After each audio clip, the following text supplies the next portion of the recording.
Legacy Precious Metals is the company that I trust to give you good and patient counsel for investing in your retirement. The Biden administration has caused a financial crisis, and they have no clue how to fix it. Oil prices have skyrocketed, and when oil prices go up, not only do your expenses go up, but the cost of transportation and shipping spikes, leading the prices of goods to rise. And we are already seeing record inflation. That's the last thing that we need. Our economy is in trouble, and you need to take steps to protect yourself. If all your money is tied up in stocks, bonds, and traditional markets, you may be vulnerable. So gold is one of the very best ways to protect your retirement. No matter what happens, you own your own gold. It's real, it's physical, and it's always been valuable since the dawn of time. Call Legacy Precious Metals today at 866-528-1903 or visit them online at legacypminvestments.com. That's legacypminvestments.com, where you can download the free investor's guide. You can also go to my Facebook page, Jenna Ellis. I am a public figure on Facebook, and I just posted yesterday a really great interview with the president of Legacy Precious Metals, who is discussing why you need to start your retirement account even if you're in your 20s or 30s. There is always a great time to protect your retirement and invest, just like you want to protect your health over the long term. So go to Legacy Precious Metals at legacypminvestments.com or call 866-528-1903. As a constitutional law attorney, former senior legal advisor, and personal counsel to President Donald J. Trump, Jenna Ellis believes in the rule of law and the importance of integrity in our elections. And she's ready to tackle the big cultural and legal issues facing America. This is the Jenna Ellis Show.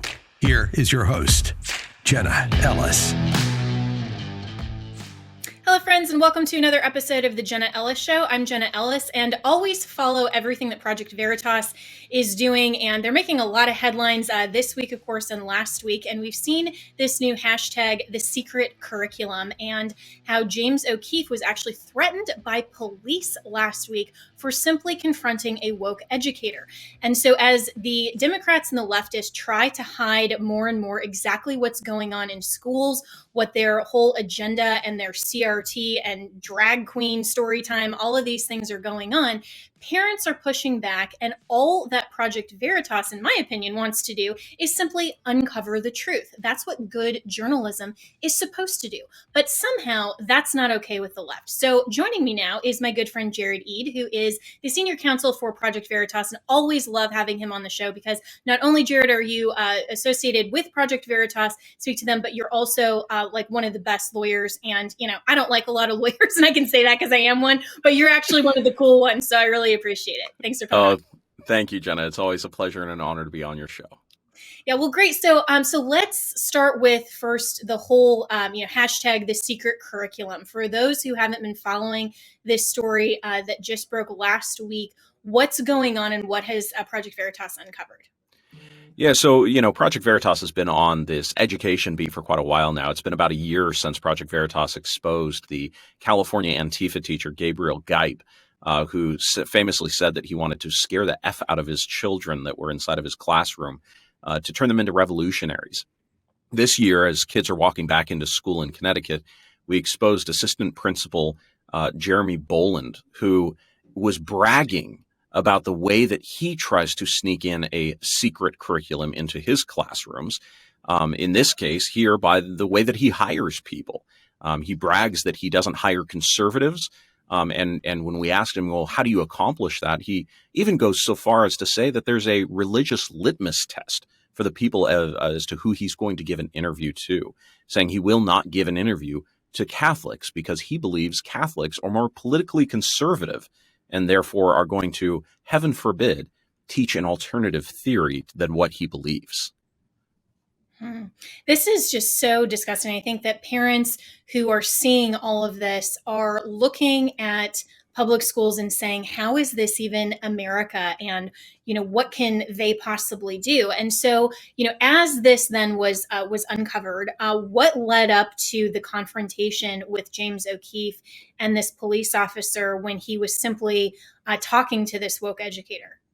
Right. And so, we at Project Veritas, when we publish these stories, we always make an attempt when we can, to ask the subject for comment. So we caught up with Jeremy Boland, and he was at a restaurant, and we attempted to ask him for a comment. Of course, he goes, well, this needs to stop. This, in that case, being the request for a comment.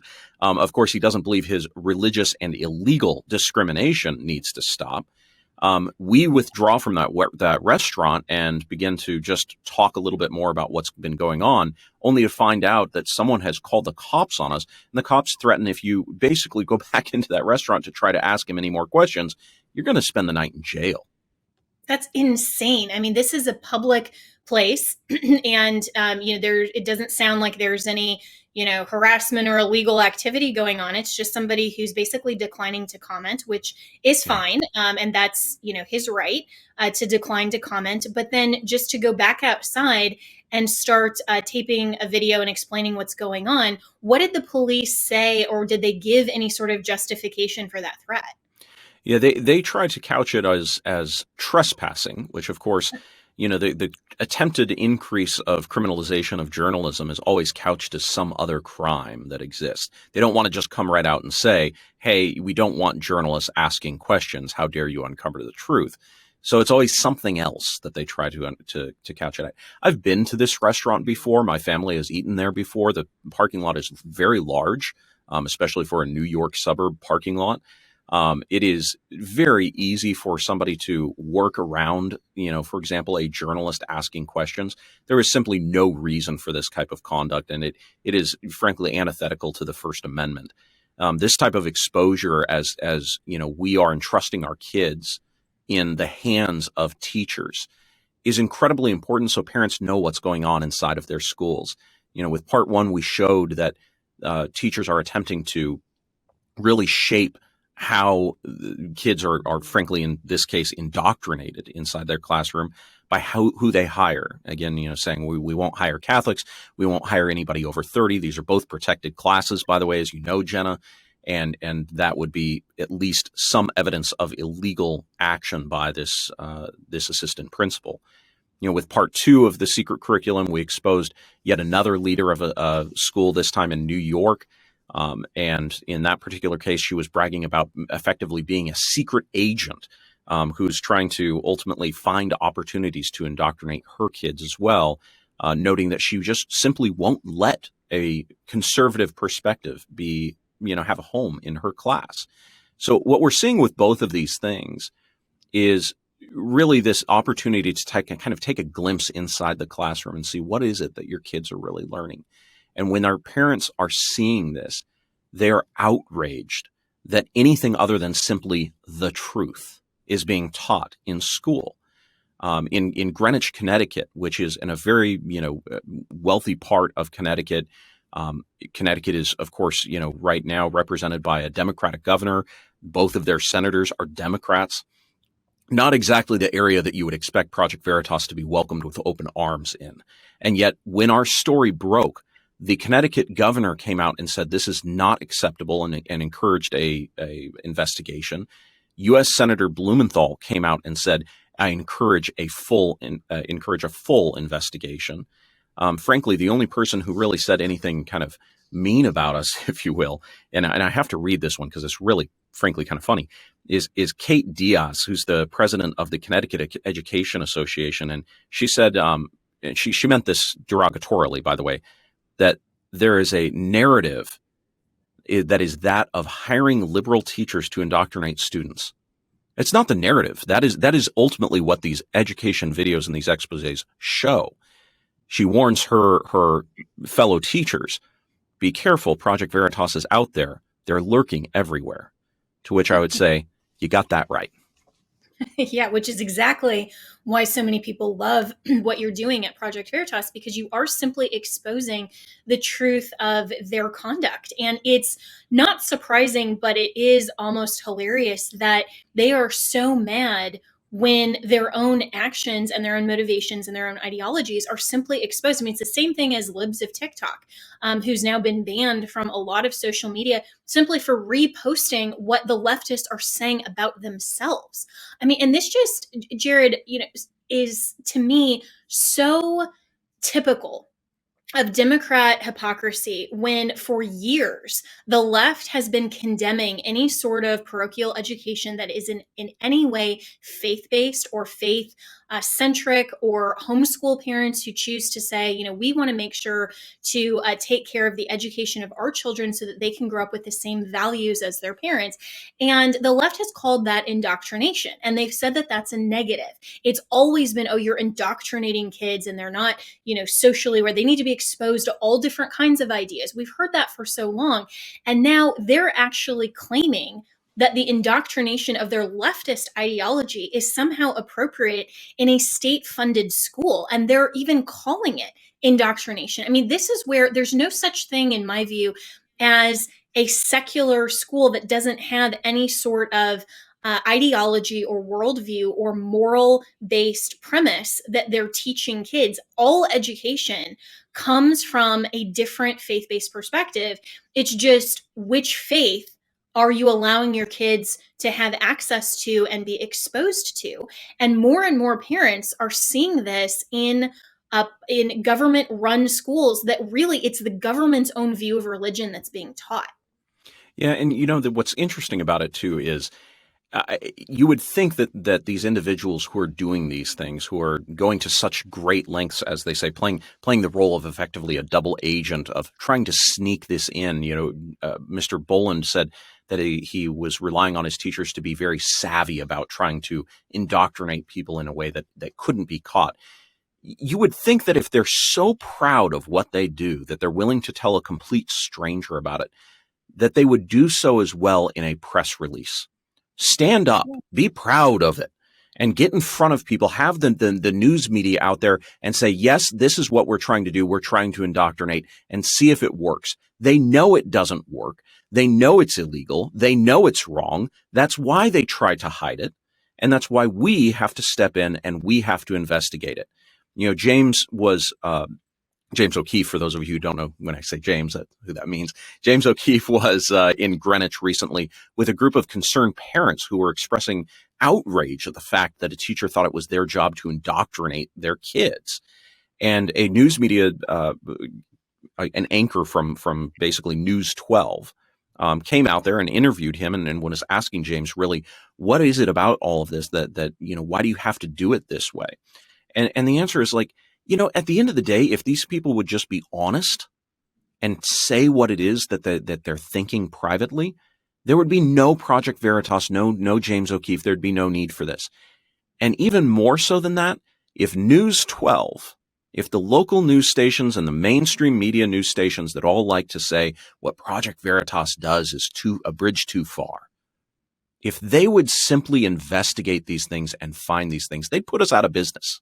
But they refuse to engage in those type of investigations, perhaps because they're afraid of what they'll find. Yeah, exactly. And that is such a great point. And the actual investigative journalism has been lost with this notion of political bias, that the media is now simply a cover and an activist and ally of the Democratic left. And everyone knows that that's what's going on. And that's why no one trusts the media anymore, and why what Project Veritas is doing is so incredibly important. But you also raise another really good point, that if the left was so convinced that their ideology and their speech and ideas were actually the best, then they wouldn't care whether or not people disagree. They would say, sure, have an open debate. Look at how great we're educating kids. Look at how great this is. And they would be genuine advocates for their own position. But all they're doing is trying to, with government force and with all of these very clandestine sort of hiding of their activities, they are trying to not only hide, but they're also trying to censor and to oppress anyone who even just, not even anyone who goes against their ideology, but people like Project Veritas who simply expose what they themselves are saying. So where does this stand then legally? Has anything happened to Boland, and are there any sort of legal filings that Project Veritas is looking at, or anyone else against this particular school principal? And what is the local school saying? Well, the local school, this is Greenwich Public School District with Mr. Boland, immediately came out and said that they were launching an investigation. They updated their statement within a few hours and effectively said, listen, immediately Mr. Boland is placed on administrative leave. Project Veritas, we frequently get asked, what's the point? We do all of this work to expose things and nothing ever happens. To all of those who say that, I would say, look at this story and look at where Mr. Boland is. Truth matters, and it matters it's so incredibly important. We have to pay attention to those things. As far as the legal matter goes, it appears very clear that Mr. Boland in his activities may well have violated Connecticut law and probably a violation as well of several federal laws. We are encouraged by the fact that the Connecticut governor, a Democrat, that U.S. Senator Blumenthal, a Democrat, as well as very many, a huge swath of local candidates as well, have all said, we're going to encourage a local investigation or a full investigation of this. We are encouraged that perhaps through that, the truth will be exposed. Beyond that, what I will say is this. The one thing that people haven't really spoken about when it comes to this story right now is of course, we care about the kids. We want to protect the kids as well.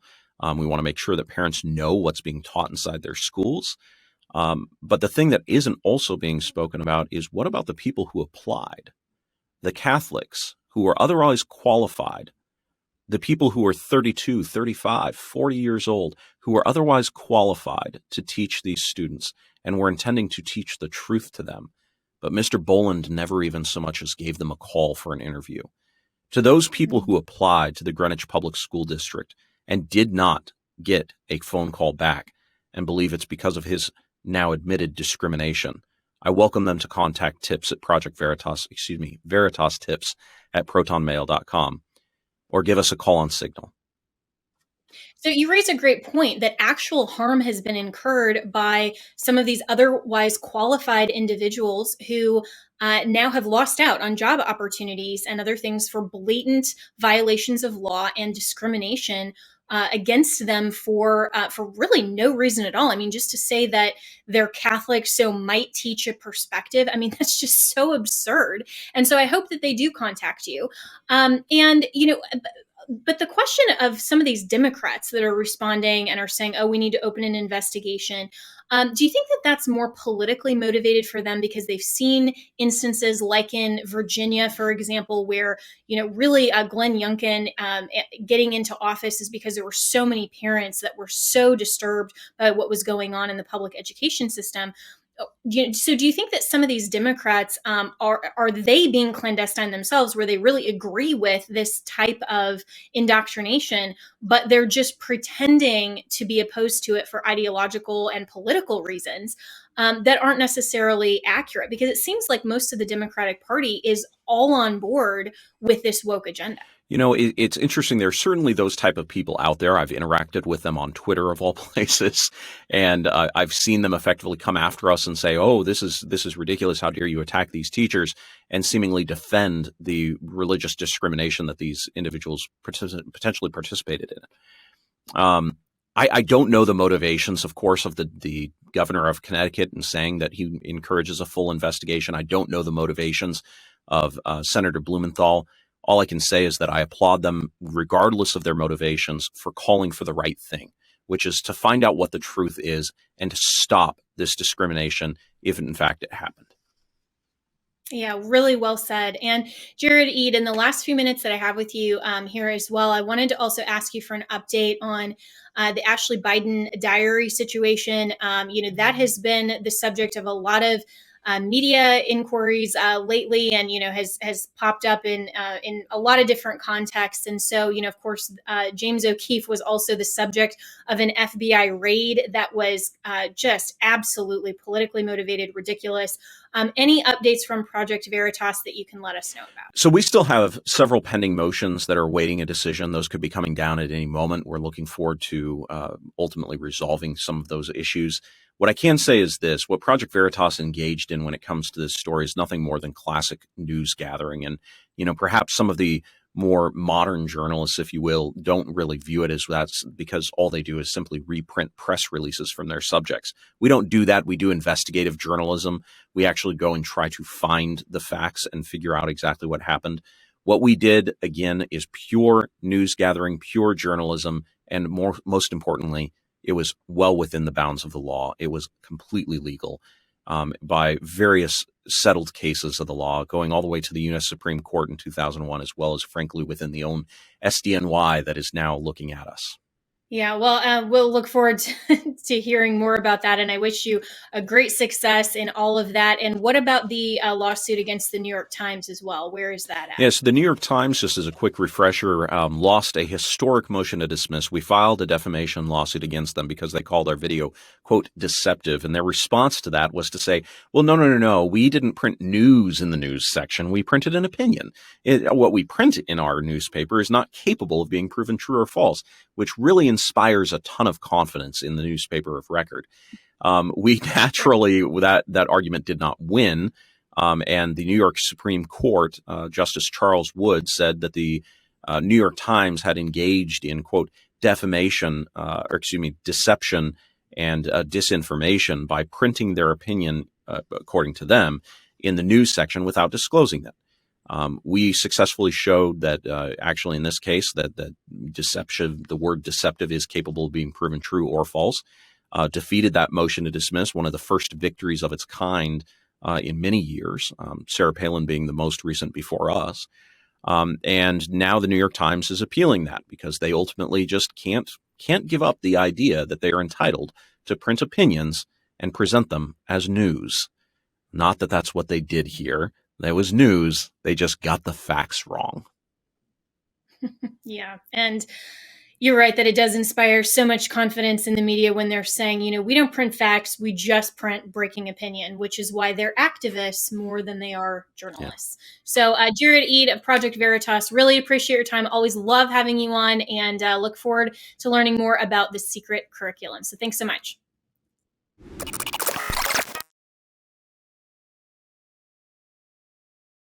Legacy Precious Metals is the company that I trust to give you good and patient counsel for investing in your retirement. The Biden administration has caused a financial crisis, and they have no clue how to fix it. Oil prices have skyrocketed, and when oil prices go up, not only do your expenses go up, but the cost of transportation and shipping spikes, leading the prices of goods to rise. And we are already seeing record inflation. That's the last thing that we need. Our economy is in trouble, and you need to take steps to protect yourself. If all your money is tied up in stocks, bonds, and traditional markets, you may be vulnerable. So gold is one of the very best ways to protect your retirement. No matter what happens, you own your own gold. It's real, it's physical, and it's always been valuable since the dawn of time. Call Legacy Precious Metals today at 866-528-1903 or visit them online at legacypminvestments.com. That's legacypminvestments.com, where you can download the free investor's guide. You can also go to my Facebook page, Jenna Ellis. I am a public figure on Facebook, and I just posted yesterday a really great interview with the president of Legacy Precious Metals, who is discussing why you need to start your retirement account even if you're in your 20s or 30s. There is always a great time to protect your retirement and invest, just like you want to protect your health over the long term. So go to Legacy Precious Metals at legacypminvestments.com or call 866-528-1903. MyPillow is having their biggest sheet sale of the year. You all have helped build MyPillow into the amazing company that it is today. Now, Mike Lindell, the inventor and CEO, wants to give back exclusively to you, his listeners. The Percale bedsheet set is available in a variety of colors and sizes, and they are all on sale. So, for example, the queen size is regularly priced at $89.98, but is now only $39.98 with our listener promo code Jenna, Jenna. So order now, because when they're gone, they're gone. The Percale bed sheets are breathable and have a cool and crisp feel. These come with a 10-year warranty and a 60-day money-back guarantee, so don't miss out on this incredible offer. There's a limited supply, so be sure to order now. You can call 1-800-564 8475 and use the promo code Jenna, or go to mypillow.com/Jenna. You can click on the radio listeners square and use the promo code Jenna. That's JENNA. Thank you so much to all of Mike Lindell's listeners and listeners of this podcast for making sure to support My Pillow and using our exclusive listener promo code Jenna. That's JENNA.